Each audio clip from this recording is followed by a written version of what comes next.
Hello, ladies and gentlemen. Hello, Las Vegas. Hello, Trump Nation. Hello, deplorables. Or as Joe Biden says, hello, dregs of society. I'm Wayne Alaruth, the conservative warrior, otherwise known as War, your own local homegrown Donald Trump, except short, Jewish, and poor. Welcome to Las Vegas, where the state constitution bans income taxes and welcomes guns in the hands of law-abiding citizens.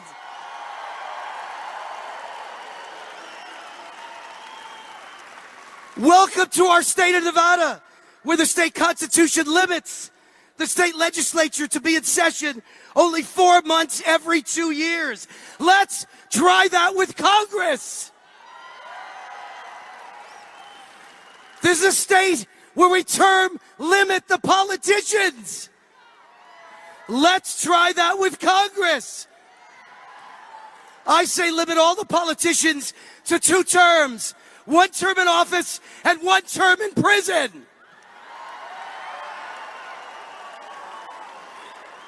And of course, Vegas is also the place where we know how to treat O.J. Simpson. In Los Angeles, they set him free for murder. In Vegas, we gave him 20 years for stealing his own sports memorabilia.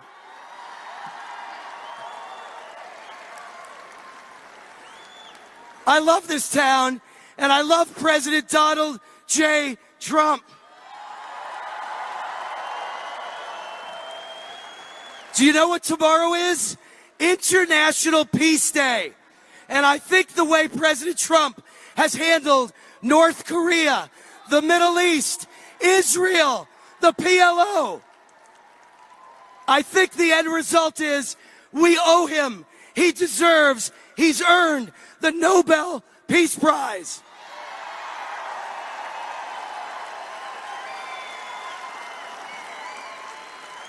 And with all the millions of jobs he's created, and the return of manufacturing, the economic boom, the GDP of 4.2%, the highest middle-class income in history, the lowest jobless rate in 49 years, the highest stock market today in history, the lowest black unemployment in history.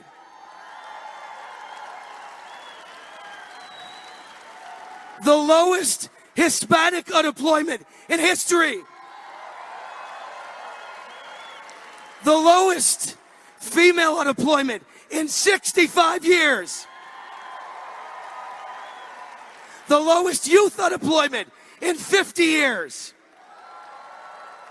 I say President Trump also deserves the Nobel Prize for economics. So I stood up here on October 15th, 2016, a week before the election, and I led this giant crowd in a chant of lock her up, lock her up, lock her up. I got a new one for you. I got a new one for you. We got to beat the Democrats. We got to lock them out of Washington, D.C. Lock them out. Lock them out. Lock them out. All right. So you all know I'm the guy who predicted for the first day Trump would win the presidency from day one. I got a new prediction for you. There's no blue wave. What we got coming. What we got coming is a red storm.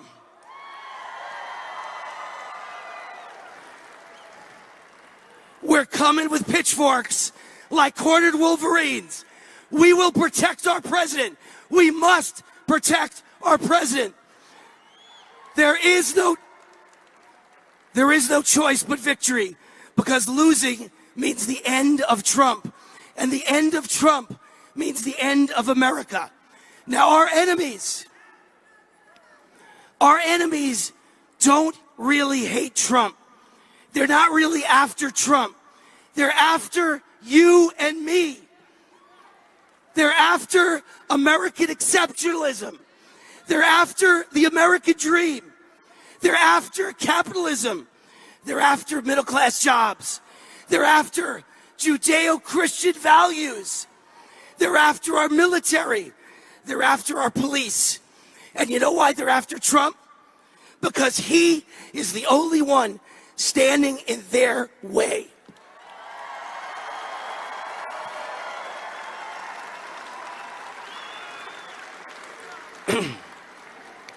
So, in closing, to paraphrase Winston Churchill, we gotta fight on the beaches.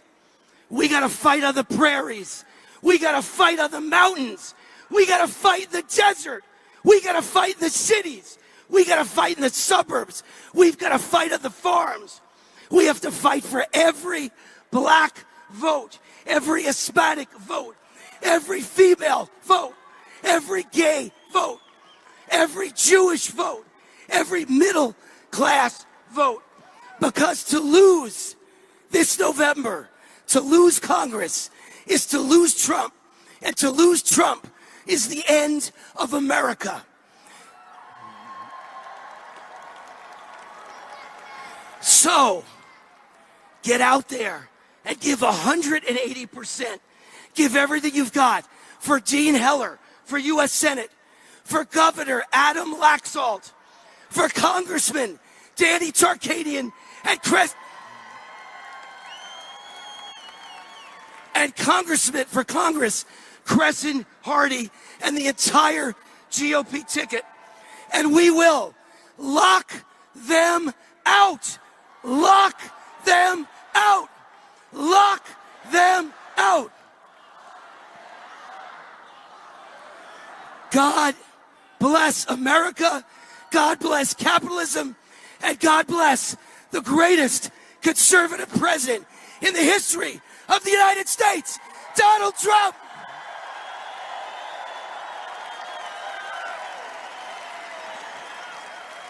All right.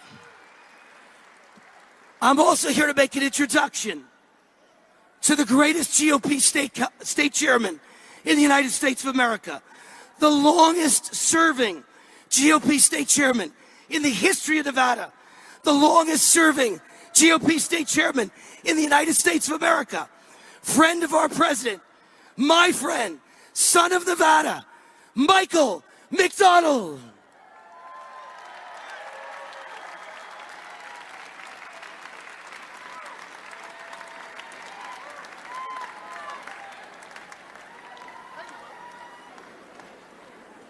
Wow, this is not intimidating at all. Thank you all for being here. What a great night for Nevada, don't you think? You know, first I'd like to start off by thanking everyone who is here tonight for their participation. Not just for tonight, but for your dedicated boots on the ground. Without you and your support and your service, we cannot win this election. And our campaigns, thank you very much. I'd like to thank President Trump for his dedicated time, talent, and diligence in striving to help take back Nevada once again. I want to thank Senator Dean Heller. Dean Heller has been a mentor and a friend and worked closely with him on Capitol Hill. He's also been a hunting and fishing partner of mine whenever we've had the opportunity, so we've been very close. And I look forward to the privilege to get back to D.C. and work shoulder to shoulder with Senator Dean Heller and do what's good for Nevada families. I'd like to thank our next governor, Adam Laxalt. He comes from great roots, doesn't he? He's been a fantastic attorney general, and he's just what Nevada needs to keep moving forward. And I look forward to the privilege and the opportunity to serve with Danny Tarkanian in Washington, D.C. I think we're going to be a fantastic team working for Nevada and Southern Nevada. Most of you, moving forward is kind of what I want to talk about here tonight. I want to talk about that you've seen the cranes maybe on the Strip. You've seen the general construction of infrastructure across our state. You've seen a record number of new homes being built and sold. Here in Nevada, we are the #1 state in the nation for the private sector job growth. But that progress isn't just here in Nevada. It's in every state across this country. We are experiencing a growing economy to something I've never seen in my lifetime. And we have to thank President Donald Trump and his administration. Let's give him a thank you.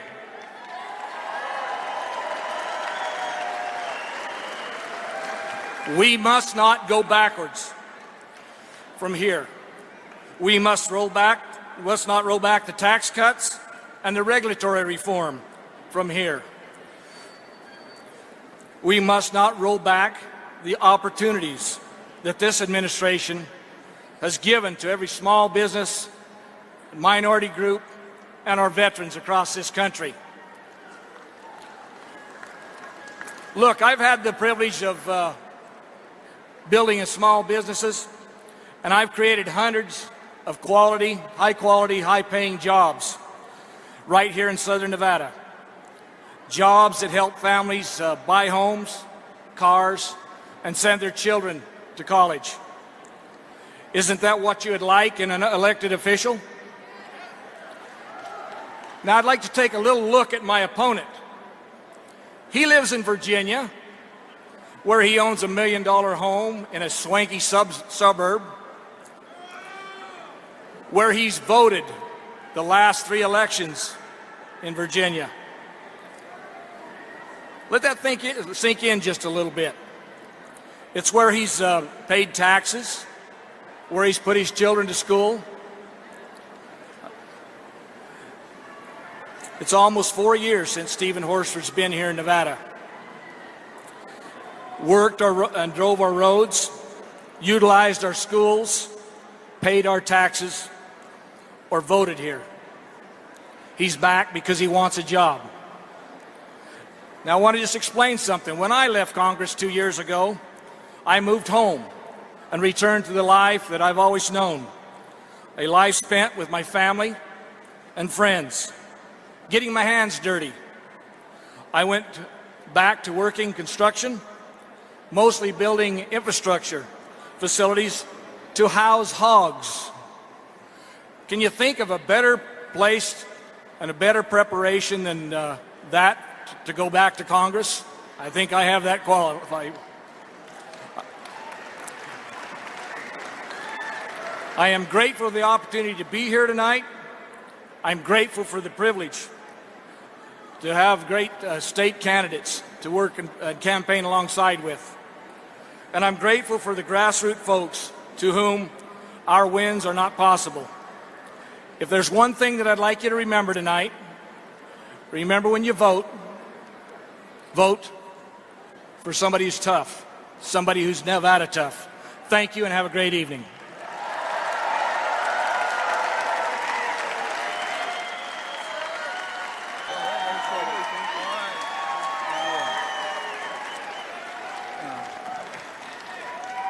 Wow.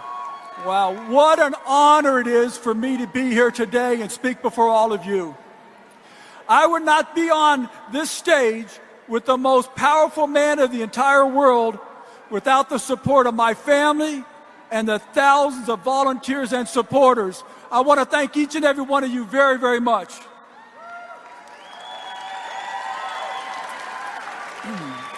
Now, I'm going to ask you a question, and I want you all to be honest with us. Be honest now, don't hide it back. How many of you have been attacked or criticized for supporting President Trump? Yep. I know I have. and I haven't regretted it one single minute. How about you?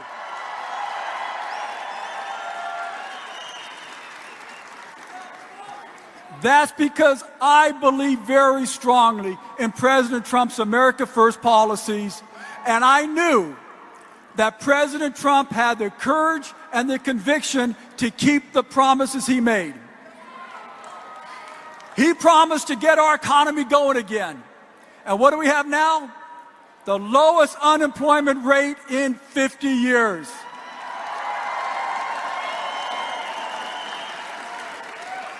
More than 1.3 million people have dropped off of food stamps. Economic optimism is at the highest level ever. And for us here in Nevada, we have created over 55,000 new jobs since President Trump became president.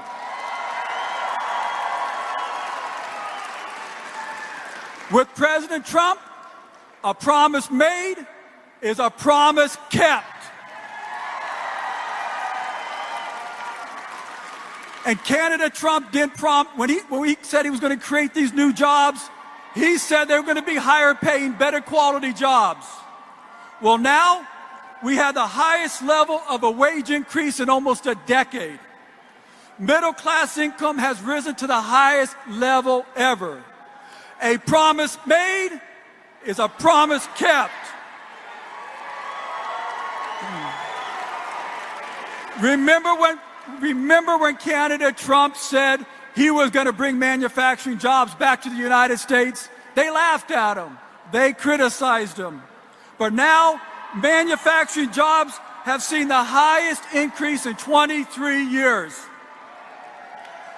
Manufacturing confidence is at an all-time high. A promise made is a promise kept. Remember when President Obama and his administration said,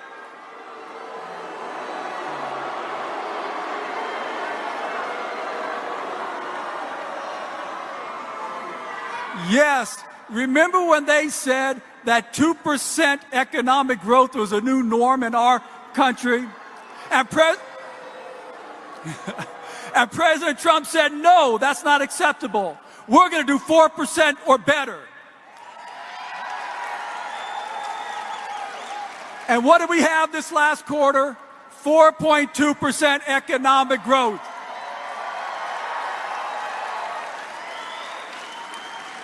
A promise made is a promise kept. Candidate Obama asked the African American community, give me a chance, and my policies will help make you have a better life. Well, we have the lowest unemployment rate ever recorded, not just for the African Americans, but for the Hispanics and Asians as well.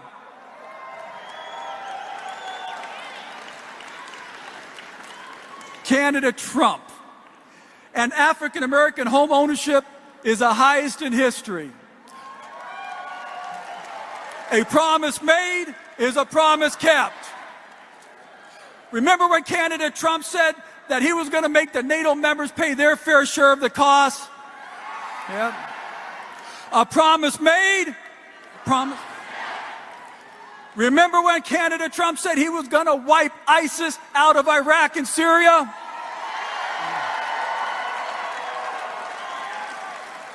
A promise made. Remember when candidate Trump promised to move the U.S. Embassy in Israel to Jerusalem?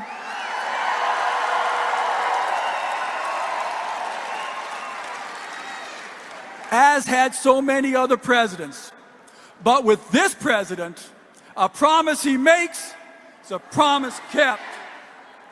Remember when candidate Trump said he was going to revise the NAFTA agreement to make it more fair for the United States?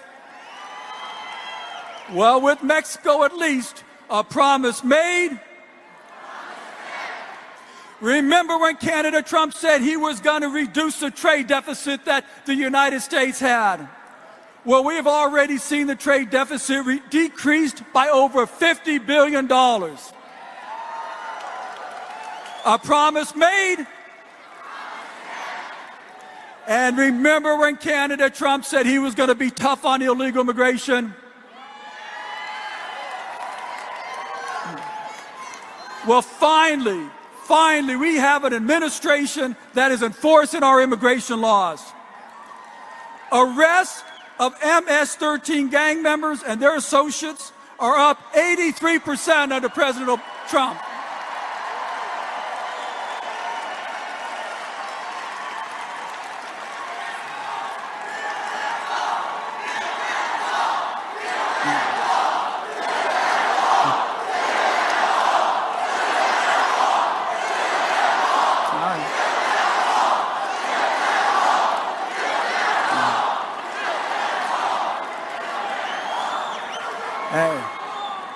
Even without the wall being built, Border Patrol arrests were at a 45-year low. A promise made. Now, just recently, President Trump promised that there would be a red wave in the 2018 elections.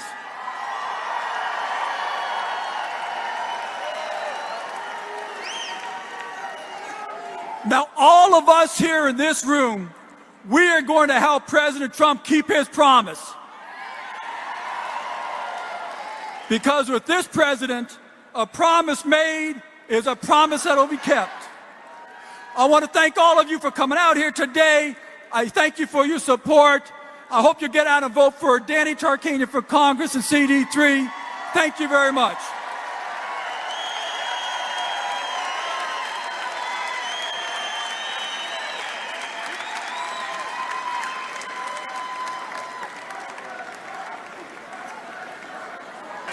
Great job.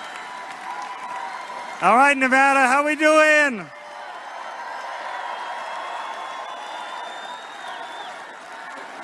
Well, we're all here today because we love our great state and we know the future of Nevada is at stake. And who else knows that the future of Nevada is at stake? Our president, who is here and ready to speak to this great crowd, and we thank him for coming to Nevada. The far left has become unhinged. And where do they reside? Our neighbor to the west, California.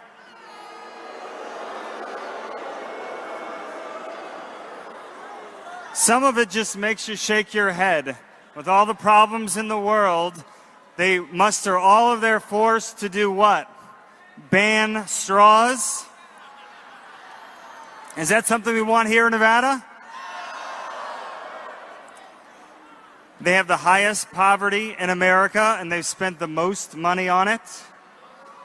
They have the most homelessness.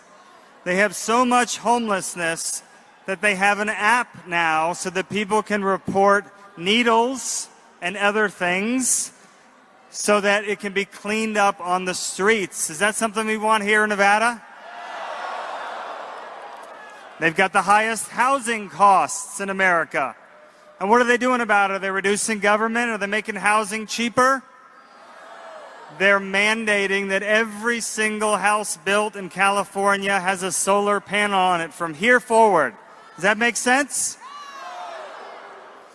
Crime is so bad there that there's a mayor in California that thinks it's a good idea that they can target the people they think are going to murder fellow citizens and do what? Pay them $1,000 a month so they will not kill their neighbors. Anybody think that's a good idea? This is happening just miles away from our state. And I can tell you that liberal donors and special interests have their man in the race for governor. It's someone who President Trump in his last visit called Shady Steve. Steve Sisolak has said, and I quote, he has said every tax is on the table.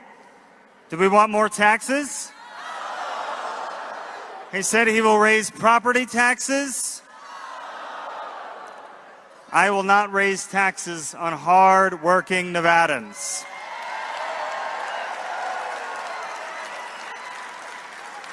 He has campaigned with resistance. He's appeared at a campaign rally with an upside-down American flag. Is that Nevada's values? I don't think so. He was called out by a judge for pushing fat government contracts to his donors. The judge said he was acting corruptly. Do we want to give this man more power? Are you ready to fight for me for this race?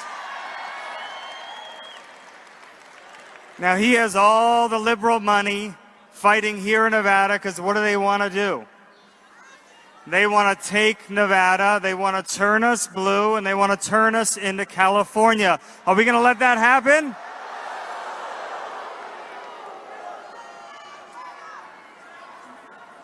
This is an incredibly important night. This is the night we all need to go from this room, and we need to go out and push and fight for this state, fight for our president, fight for a future of Nevada. That's what I'm ready to do to lead. I ask for your vote. Adam Laxalt for governor. God bless you guys.